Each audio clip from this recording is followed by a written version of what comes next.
Good day guys, welcome. In this video I'm showing you how to send quotes in Tradify.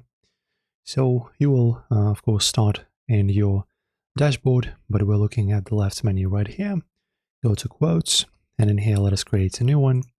So press on new quotes, and in here of course you need to make sure to create the description properly. So if you want to add a customer, you can do it from here, from the plus. Alright, now we can save and continue. And now if you go to quotes, as you can see, we have one created.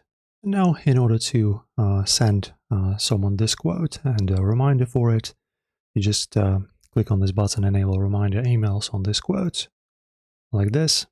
After everything's done, once again, click on approve quote.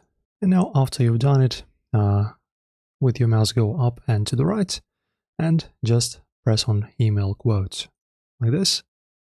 And now as you can see, you will be able to send this quote to someone through an email. So in the to, you just type in someone else's email in here, depending on which service they use, and press on send. And you will make sure to send the quote by your email address to the email address that you wish. Enjoy sending quotes, guys. If this helped you out, like and subscribe.